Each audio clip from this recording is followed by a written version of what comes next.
E aí pessoal, beleza? Hoje eu vou falar de um livro meio pesado. É este livro aqui, A Máquina do Ódio, da Patrícia Campos Melo, Notas de uma Repórter sobre Fake News e Violência Digital, que foi publicado pela Companhia das Letras ainda em 2020. Vocês devem se lembrar dos absurdos que o Bolsonaro falou enquanto ele era presidente. Provavelmente eles estão traumatizados com várias declarações dele, assim como eu. E uma das declarações assim que mais me incomodaram foi quando ele falou naquele cercadinho lá dele, que ele falou o seguinte: ela queria dar o furo contra mim, queria dar o furo, hahaha, e ficou rindo, sabe? Não sei se vocês lembram desse episódio. E naquela ocasião, ele se referia a essa jornalista aqui, a Patrícia Campos Melo, pois ela conta a versão dela dessa história e comenta várias outras situações que ela viveu nos primeiros anos do governo Bolsonaro. Na introdução do livro, a autora fala sobre como a vida dela virou de cabeça para baixo por causa de reportagens que ela fez. Teve inclusive um vídeo do Alexandre Frota em que ele tá falando muito mal dela, que o próprio filho dela, que então tinha 7 anos, viu. E isso assim deixou ela muito desconfortável, né? Porque o filho dela viu, né, um político famoso falando mal da mãe dele no YouTube. Esse vídeo do Frota foi, de certa forma, uma reação também a uma reportagem que ela havia feito. A reportagem em questão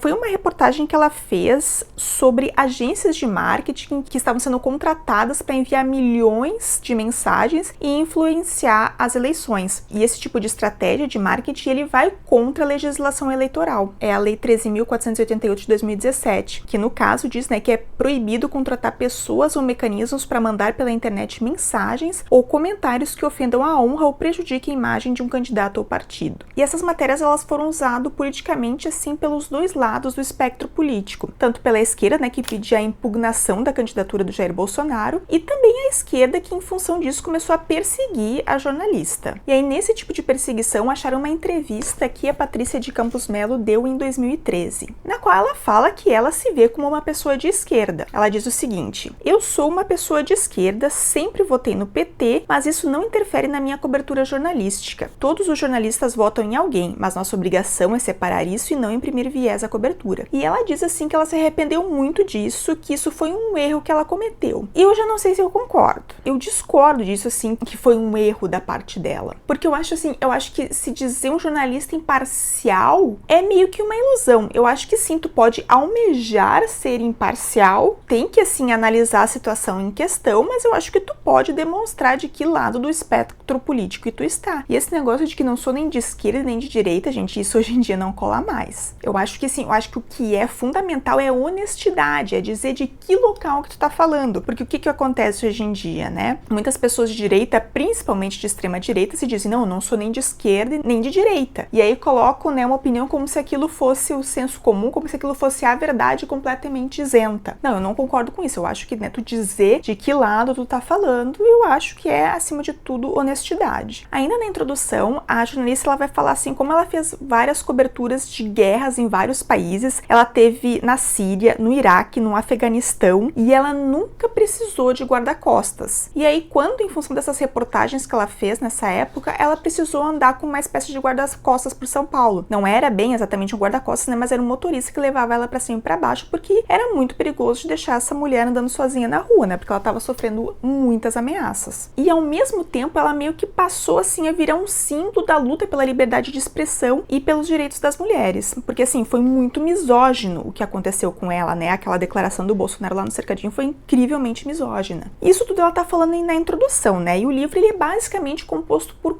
4 reportagens que foram, né, transformadas em livro. A primeira reportagem fala, né, do papel que o WhatsApp teve nas eleições de 2018. A segunda reportagem fala sobre como uma perseguição à reputação de jornalistas acaba virando um novo tipo de censura. E as outras 2 reportagens, elas são sobre como esses fenômenos não acontecem só aqui no Brasil, eles estão acontecendo também em outros países. E aí nessa primeira reportagem que ela fala sobre o papel do WhatsApp na eleição de 2018 aqui no Brasil, ela começa falando sobre o ministro de propaganda da Alemanha nazista, não por acaso. E com isso ela quer mostrar como que o autoritarismo mudou durante o século XX, né, na virada para o século XXI. E aí ela vai falar o seguinte, que nessa versão moderna do autoritarismo, os governantes governantes, eles não dão um golpe, eles não rasgam a Constituição, mas eles vão corroendo as instituições por dentro. No caso, assim, não é mais necessário censurar a internet, por exemplo. Nessas democracias liberais, como ela chama, que é uma expressão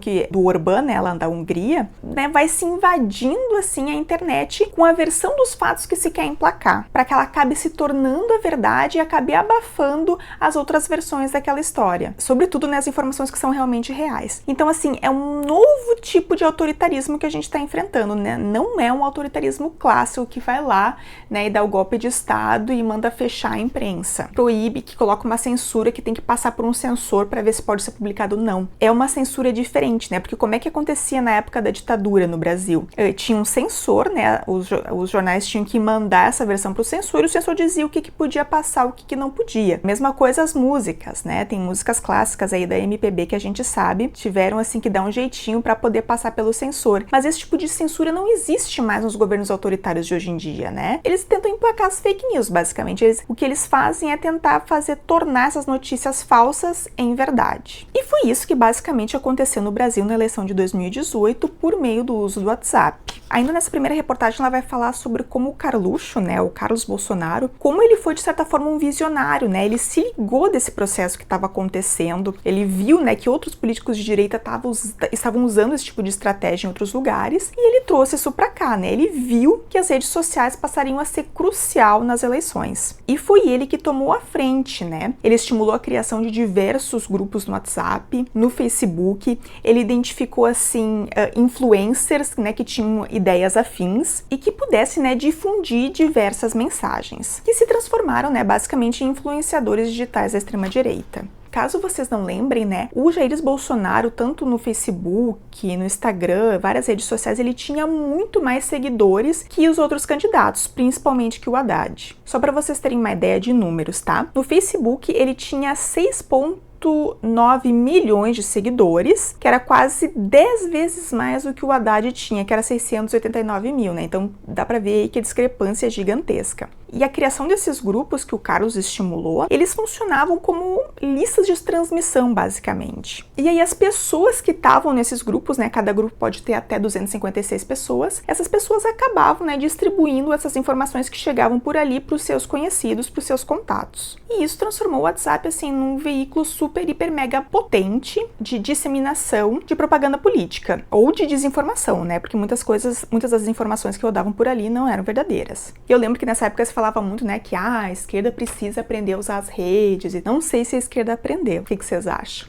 Responda aqui nos comentários pra mim o que vocês acham. Eu particularmente acho assim, ó, que, por exemplo, as redes do Geraldo Alckmin, e aqui eu tô chamando o Geraldo Alckmin de esquerda, né, pra ver como as coisas mudam, eu acho que a equipe dele sabe muito bem como lidar com as redes sociais, né, porque eles estão sempre assim, pegando notícias, colocando o Alckmin ali no meio, praticamente criando um meme, né, que dá vontade de compartilhar. E isso eu acho que é um bom uso, porque não é desinformação que tá sendo colocada ali, é uma forma descontraída, né, de se colocar na pauta do dia situações que estão se discutindo lá em Brasília. Se você não sabe o que eu tô falando, dá uma olhada lá no perfil do Geraldo Alckmin lá no Instagram. Vocês vão ver vários dessas tentativas de fazer meme que a equipe dele faz. Geralmente fica muito bom. Outro político que eu acho que aprendeu a fazer isso muito bem foi o Matheus Gomes, tá? Se vocês são de outros lugares do país. E ele já foi vereador aqui em Porto Alegre e agora ele é deputado estadual. Por exemplo, quando nós tivemos as enchentes ou os temporais aqui em Porto Alegre, ele tava indo lá nas vilas falando direto com a comunidade, mas tudo ele tava postando ali nas redes. E outra coisa também, várias situações assim, que ele precisava, né, mobilizar as pessoas, ele meio que fazia pequenas esquetes de vídeos, assim. Então eu acho que ele também é um político que é um político de esquerda que aprendeu a lidar bem com as redes, que eu acho que faz um uso bom, né, das redes, não é aquela coisa sisuda, né, uma coisa mais descontraída que realmente consegue se comunicar com as pessoas. Aí a Patrícia, ela vai falar de alguns projetos de pesquisa, como Eleições Sem Fake, que é do Fabrício Benevenuto, que é professor de Ciência da Computação da Universidade Federal de Minas Gerais. E aí, né, eles meio que monitoram alguns grupos de WhatsApp e tal, eles só podem, né, fazer esse monitoramento de grupos que são abertos e tal. E ele concluiu, né, que muitas das mensagens, elas tinham sido claramente concebidas, assim, por profissionais de agência de marketing. Então, e elas tinham um timing perfeito na campanha. Então, muitas dessas informações, elas foram literalmente fabricadas. E aqui a gente tem a comprovação disso. Um dos exemplos, né, que ele traz é o caso, né, de onda de ataques que se teve a Marina Marina Silva, que ela teve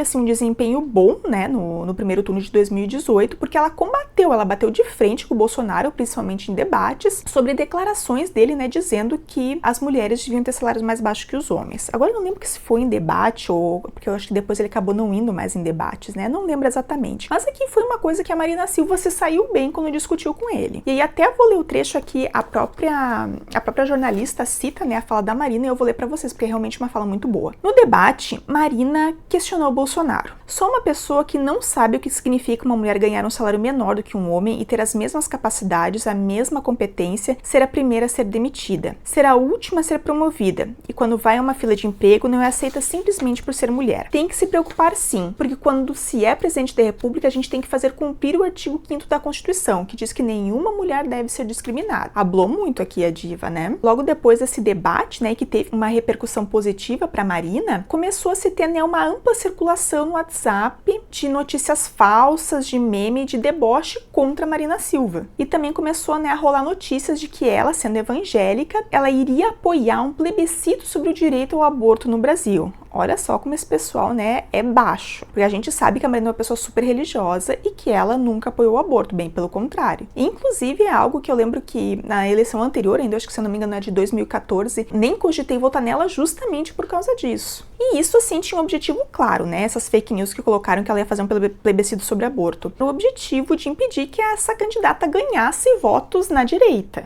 E eles conseguiram, né? E uma coisa semelhante aconteceu quando a Marielle foi morta, né? Logo em seguida que saiu a notícia da morte dela, começou, né, a se observar essas várias fake news de que a Marielle tinha sido eleita pelo Comando Vermelho, que ela teria descumprido promessas que ela tinha feito para essas organizações criminosas e tal. Foi uma campanha, assim, muito triste de difamação que se fez sobre a Marielle logo depois que ela morreu. Outra coisa também que eles conseguiram emplacar por meio do WhatsApp foi a credibilidade da urna eletrônica, né? Que eles diziam que algumas urnas eletrônicas estava completando automaticamente o voto no candidato do PT, que era o Haddad. E essa foi uma notícia que foi compartilhada pelo menos 732 mil vezes nas redes sociais. E assim, apesar de o TSE já ter dito 1001 vezes de que as urnas são 100% seguras, esse tipo de informação volta e meia vem à tona, né? Para questionar os resultados das eleições. Eu acho incrível que eles só questionam isso quando eles perdem, né? Outra coisa também, né, que teve muito em 2018, outra fake news que rodou muito nessa época também foi aquela história lá do kit gay e que teria, né, aquela famosa questão da mamadeira de piroca, né, que virou uma lenda.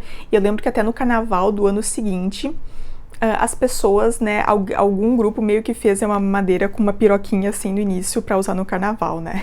E basicamente, né, era um vídeo que dizia que para combater a homofobia, o PT iria distribuir em creches mamadeiras com bico de borracha que tinha o formato de um pênis, basicamente era isso. E aí, assim, muitas pessoas devem se perguntar, tá, mas quem é que acredita nesses absurdos? E a resposta da jornalista é: muita gente acredita. E aí ela traz alguns números pra gente. De acordo com uma pesquisa Datafolha de outubro de 2018, 46% das pessoas liam sobre política e eleições pelo WhatsApp. Também 46% das pessoas se informavam pelo Facebook. Entre os leitores que serviam do WhatsApp, 47% acreditavam, muito ou pouco, nas notícias que recebiam pelo aplicativo. Entre os eleitores de Bolsonaro, 52% acreditavam, muito ou pouco, nas notícias que chegavam pelo aplicativo, contra 44% dos que votavam em Haddad. Então, assim, 52% dos eleitores de Bolsonaro acreditavam nas notícias que eles recebiam, né, pelo WhatsApp. Aí a jornalista, assim, é que ela dá a opinião dela que ela, assim, que ela nunca acreditou muito na história de que todas essas notícias eram criadas meio que num bunker, assim, para ser distribuídas. Que existia, sim, criação de mensagens dentro das células de marketing dessas campanhas, mas também se fazia muita curadoria e distribuição de conteúdo que era criado por apoiadores. Então não foi uma coisa, assim, tão centralizada como a gente imagina. Sim,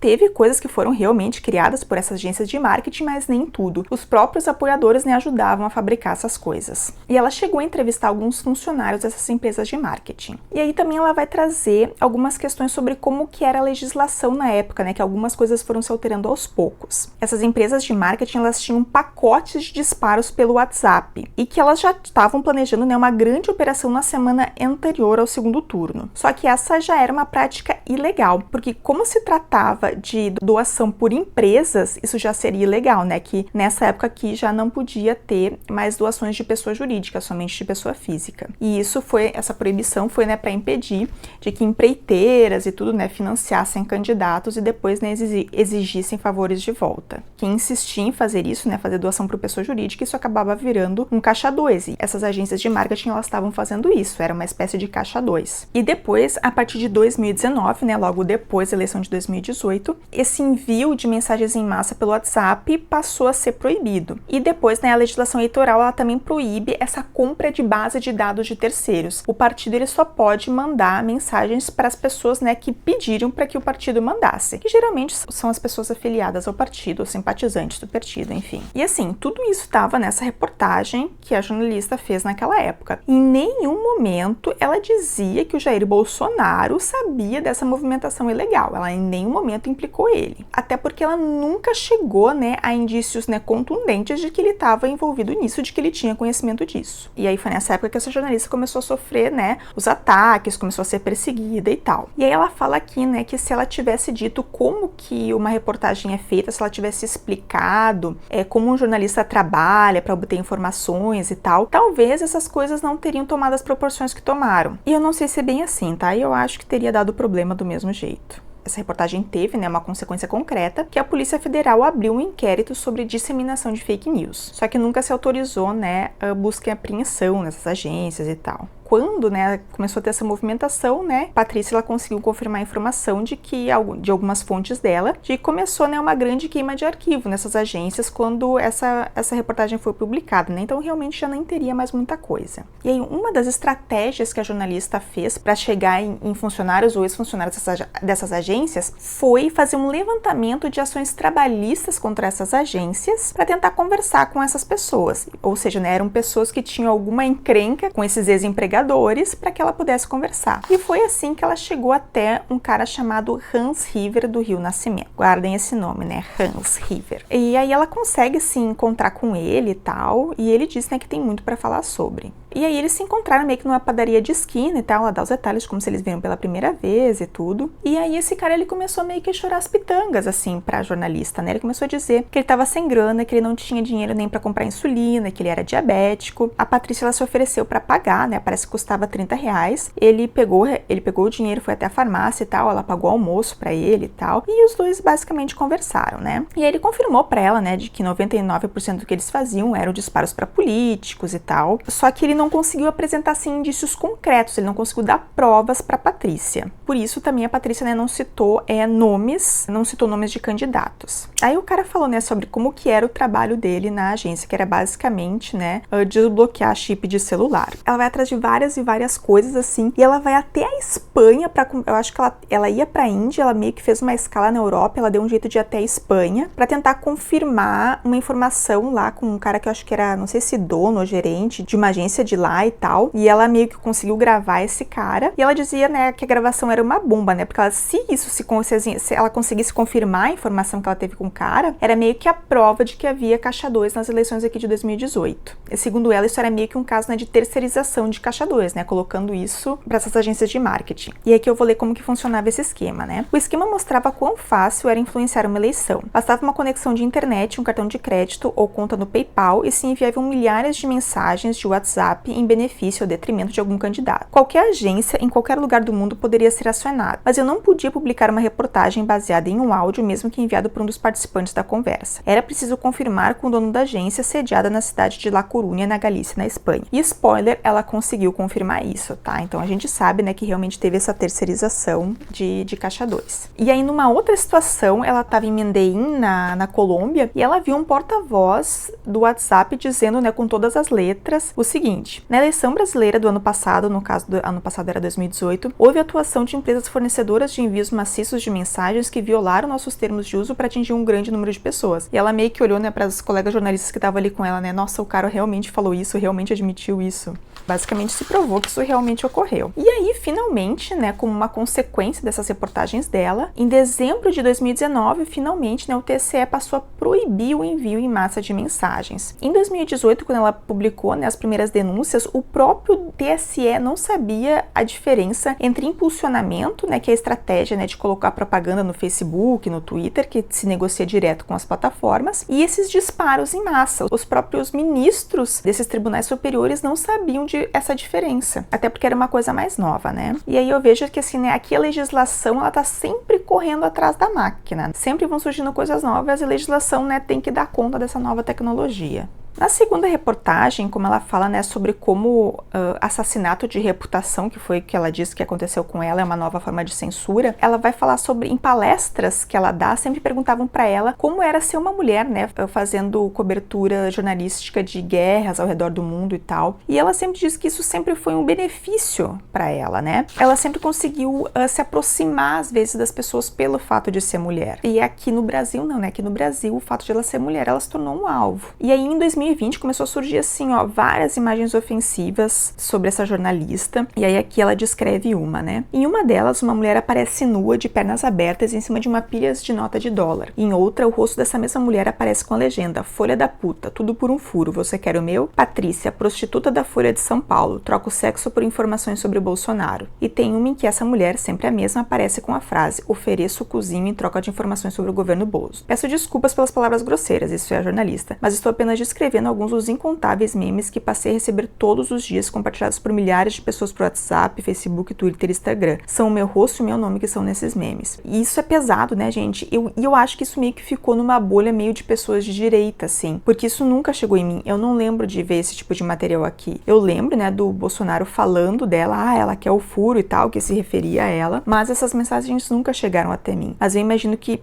deve ter sido realmente muito difícil pra ela, né, que tipo assim, acaba com a reputação de alguém isso. E sem contar que esse cara que foi uma das fontes dela, que foi aquele Hans que deu a informação pra ela de que ele só ficava, né, desbloqueando chip de celular e tal, que ela foi lá e até comprou a insulina pra ele. Esse cara, depois, quando ele foi depor na CPI das fake news, ele falou que a Patrícia tinha oferecido sexo pra ele em troca de informações. É daqui que vem essas fake news. E o cara falou, né, ao vivo e bom som pra todo mundo ouvir, que a Patrícia tinha, né, oferecido sexo pra ele. Foi bem pesado, assim. E daí, claro, né, ela processou ele por falso testemunho e tal, ou por calúnia, se eu não me engano. E ela, porque ela tinha todas as conversas de WhatsApp pra provar, né? Então, ela conseguiu se defender nesse sentido. Só que aquela coisa, né, o dano pra ela foi feito. Aí, nessa terceira reportagem, ela vai falar sobre a ascensão de outros populistas no mundo. E ela vai falar como, assim, essa era de pós-verdade, como a gente chama, como que isso se deu nos Estados Unidos. Ela vai falar do caso da Hungria, ela vai falar também do caso da Índia, e que é bem interessante. Não acho, assim, que seja tão interessante como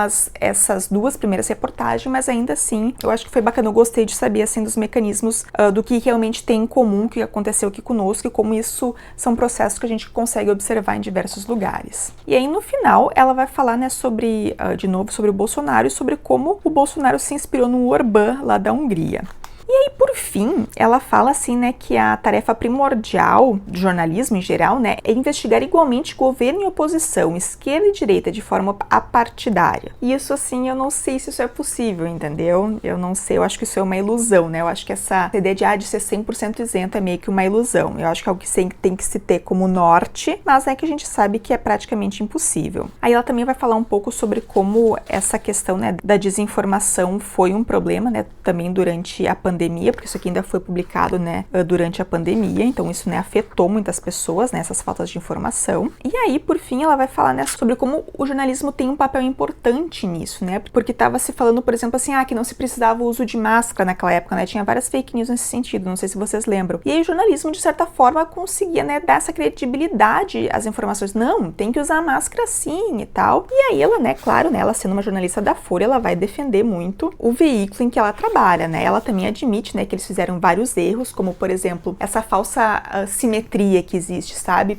Que tem que ver os dois lados, né, tem que ver tanto de esquerda quanto de direita. Por exemplo, eu acho que não foi da Folha, mas foi do Estadão, né, que foi, né, uma escolha muito difícil, daí era o Bolsonaro e o Haddad. Então, isso é uma falsa simetria, né, porque tu tem um candidato que tá defendendo um absurdo, e o o outro candidato ali talvez não seja o melhor candidato do mundo, mas não é um fascista, né, como era o caso do Bolsonaro. Então ela falou, ela admite, né, que esses veículos da imprensa cometeram erros ao fazer essa falsa simetria, mas mesmo assim ela vai defender muito o lugar que ela trabalha. Também tá certo, né? Ela ainda trabalha lá, eu acho que tem que defender mesmo, né? Não pode sair criticando para não perder o emprego. Mas eu acho que também a Folha de São Paulo continua pisando muito na bola até hoje, assim. E nem é só com essas falsas simetrias, né? Teve o caso recente, assim, que eles pegaram um obituário lá da Rita Lee e colocaram, imagina, a mulher tinha recém-morrido, a mulher era uma baita de uma artista e foram falar sobre como ela tinha usado drogas e acreditava em ET, sabe? Porra! Tinha tanto... Realmente, eles falaram sobre outras coisas, assim, mas foi isso que acabou repercutindo nas redes, porque eles escolheram pegar esse absurdo e colocar nas redes sociais, sabe? Então eu acho que parece que esses próprios veículos, ainda que eles sejam, assim, um norte, digamos assim, em meio a tanta desinformação, eles também pisam muito na bola. Então, assim, gente, eu achei um livro interessante de ler, eu li ele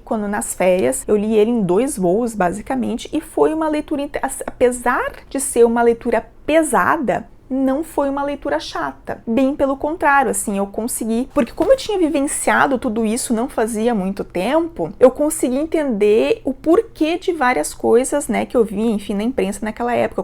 Eu sabia, né, que muitas dessas... Eu lembro do caso da mamadeira de piroca, eu acho que é o mais emblemático, e aqui eu pude entender um pouco de como e por que isso surgiu, qual que era a dinâmica por trás. Então foi uma leitura que eu achei muito interessante. Eu acho que a escrita, né, apesar de tocar em temas tão densos assim, a Patrícia ela tem uma escrita muito boa e que flui a leitura, tá? Então fica aí a recomendação, né, de entender realmente um pouco mais sobre os mecanismos por trás, né, dessas fake news e de como, né, que essa jornalista foi perseguida em função disso, tá, gente? Fica a dica então aí de leitura. Um abraço para vocês e até a próxima!